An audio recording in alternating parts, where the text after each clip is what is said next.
بعض دفعہ کوئی ایک گناہ ایسا ہوتا ہے جس کو آپ ہلکا سمجھتے ہو لیکن وہ آپ کو برباد کرنے کا ذریعہ بن جاتا ہے۔ نبی صلی اللہ علیہ وسلم نے فرمایا انسان بعض مرتبہ زبان سے ایسا کلمہ نکالتا ہے جسے وہ بہت ہلکا سمجھتا ہے، اللہ کی نظر میں اس کا وزن بہت زیادہ ہوتا ہے، جس کی وجہ سے وہ جہنم کے گڑھے میں پھینکا جائے گا۔ وہ اتنا سخت جملہ ہوتا ہے، کس کی نظر میں؟ اللہ کی نظر۔ آپ اس کو ہلکا سمجھ رہے ہوتے ہیں۔ بتاؤ کوئی شخص ساری زندگی تہجد پڑھے، رمضان کے روزے رکھے، اللہ کے خوف سے روتا رہے، صدقات و خیرات کرے، کوئی پریشانی آئی اور منہ سے یہ جملہ کہہ دیتا ہے کہ اللہ کو میں ہی ملا ہوں پریشان کرنے کے لیے، ساری ٹینشنیں اللہ نے مجھے کو دی ہوئی ہیں، میرا ہی بیڑا غرق کر کے رکھا رہتا ہے ہمیشہ اللہ۔ تو آپ کیا سمجھتے ہیں کہ یہ ہلکا جملہ ہے؟ اس ایک جملے میں اتنا وزن ہے کہ اس میں یہ طاقت ہے کہ یہ آپ کی ساری زندگی کی نیکیوں کو کھا جائے۔ اللہ کہے گا جب تو مجھے ایسا سمجھتا ہے تو پھر تیری میری کیسی دوستی، کس بات کی دوستی؟ یہ تہجد لے جا کسی اور کے پاس۔ ہم یہ کہتے ہیں ایک جملہ ہی تو تھا زبان سے نکالا ہے، جملے ہی زبان سے نکلتے ہیں جس پہ لڑائیاں ہوتی ہیں، قتل و غارت ہو جاتا ہے۔ آپ نے اپنے باپ کو گالی دے دی، کس قدر غصہ آئے گا باپ کو۔ آپ جواب میں کہو ایک لفظ ہی تو ہے جو زبان سے نکلا ہے، تو باپ کیا کہے گا کہ ہماری زبان سے زندگی بھر ایسا لفظ کبھی اپنے باپ کے لیے بولو نہیں نکلا۔ طلاقوں میں تو یہ بہت ہوتا ہے، طلاق دیکھیں نا، لوگ آتے ہیں کہ زبان سے طلاق نکل گئی تھی، 3 دفعہ لفظ نکل گیا تھا، غصے میں ہو گیا تھا۔ تو میں ان سے کہتا ہوں کہ آپ کے علاوہ بھی میاں بیوی میں بہت کروڑوں خاندان ہیں جن میں لڑائی ہوتی ہے، اب بھی ہوتی ہے، ہمیشہ سے ہوتی رہی ہے، ان کی زبان سے کبھی بھی یہ لفظ بولو نا نہیں نکلا۔ آپ کے منہ سے کیسے نکل گیا؟ لڑائی تو ہر گھر میں ہوتی ہے، جھگڑا تو ہر گھر میں ہوتا ہے۔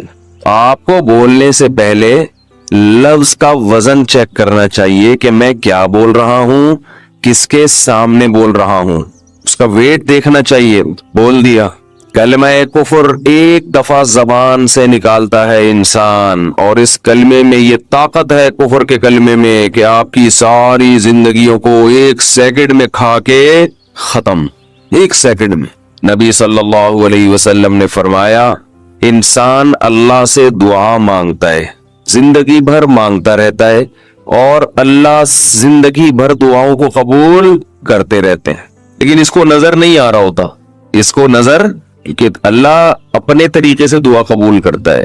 اگر اللہ ایسے دعا قبول کرے نا، آپ نے ادھر کہا اے اللہ میری تنخواہ ڈبل کر دے، آفس گئے باس نے کہا کہ جناب نئے وزیر اعظم نے جو اعلان کیا ہے اس کی منظوری ہو گئی، ٹھا ٹھا کر کے ایسے دعائیں قبول ہونا شروع ہو جائیں تو غیب پر ایمان ختم، پھر تو دعا کی ترغیب دینے کی ضرورت ہی نہیں رہے گی۔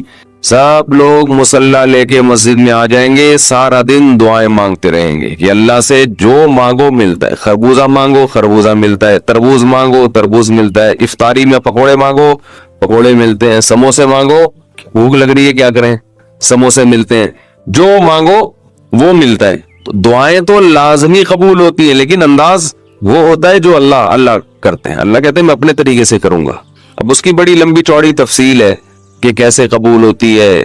بعض دفعہ جو چیز مانگ رہے ہیں اللہ وہی دے دیتا ہے آپ کو، بعض دفعہ اس کا متبادل دے دیتا ہے، آلٹرنیٹ دے دیتا ہے، بعض دفعہ نہ آلٹرنیٹ دیتا ہے نہ وہ چیز دیتا ہے۔ کوئی مصیبت آنے والی ہوتی ہے، اس دعا کی برکت سے اس مصیبت کو ٹال دیتا ہے۔ آپ اپنے بیٹے کے لیے بچی کے لیے دعا مانگ رہے ہیں اس کو ٹھیک کر دے، وہ ٹھیک نہیں ہوئی لیکن دوسری نے بیمار ہونا تھا، اللہ نے اس سے وبا کو ٹال دیا۔ تو جن کا غیب پر ایمان ہوتا ہے وہ تو مانگتے ہیں، اللہ سے مانگتے ہیں۔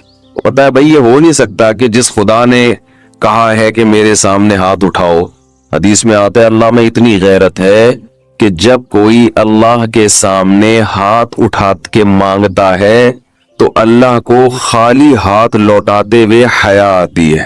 بڑے سیٹ کے پاس کوئی بھکاری جائے اور پیسے مانگے اور وہ اس کو دھتکار دے تو بھکاری کہے گا نا یار نام تو بڑا سنا تھا آپ کا، بڑے سخی ہو۔ تو اللہ کو حیا آتی ہے کہ ان ہاتھوں کو خالی لوٹائے۔ دیتا ہے لازمی. تبھی ہم نے اہل اللہ کو دیکھا ہے کہ مانگتے بہت ہیں, بڑی لمبی لمبی دعائیں مانگتے ہیں. لوگ ان کو بے وقوف سمجھتے ہیں کہ یار یہ ہر وقت مصلی پہ دعائیں مانگتے رہتے ہیں لمبی لمبی, ملتا تو کچھ ہے نہیں. انہیں پتا ہے کہ یہ بہت ملتا ہے اللہ سے مانگنے سے, لیکن اللہ کا انداز ایسا ہوتا ہے کہ صرف وہ مانگیں جن کو غیب پر یقین ہے.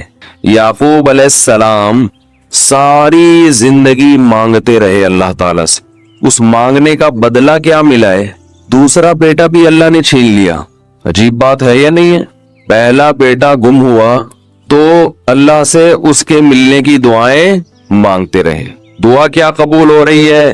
قحط پڑ گیا, کھانے پینے سے بھی گئے, اس سے بڑی مشکل, راشن لینے کے لیے بھیجا مصر اپنے بیٹوں کو, تو دوسرا بیٹا بھی بولو گیا, وہ بھی بادشاہ نے رکھ لیا. روتے روتے آنکھوں کی بینائی چلی گئی. آپ کی اولادیں آپ سے کیا کہنے لگی ہیں؟ تاللہ تفتأ تذکر یوسف, اللہ کی قسم آپ یوسف کو ابھی تک یاد رکھا ہوا ہے. حتی تکون حرضا او تکون من الہالکین, آپ کی جان نہ چلی جائے. تو زبان سے یہ نہیں کہا کہ میں اللہ سے مانگ مانگ کے تھک گیا ہوں لیکن اللہ دینے کے لیے تیار نہیں ہے, میرا تو دوسرا بیٹا بھی گیا.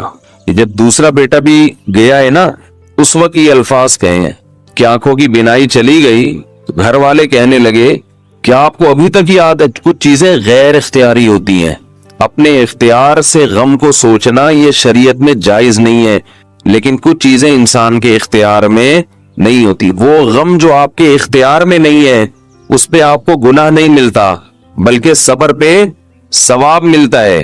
شریعت میں حکم یہ ہے کہ غم کو بھول جاؤ, اس کو ایک ہی چیز کو لے کے مت بیٹھے رہو.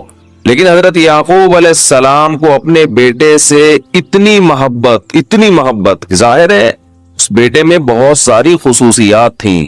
وہ جانتے تھے کہ اللہ ان کو پیغمبر بنائے گا, کہ اتنے عرصے کے بعد بھی آپ کے دل سے غم نہیں نکلا, لیکن اس غم کو لے کر زندگی گزار دی. کسی کے سامنے اللہ کی شکایت نہیں کی کہ میرے ساتھ کیا ہو رہا ہے. اور دعا قبول کیسے ہو رہی ہے کہ دوسرا بیٹا بھی گیا.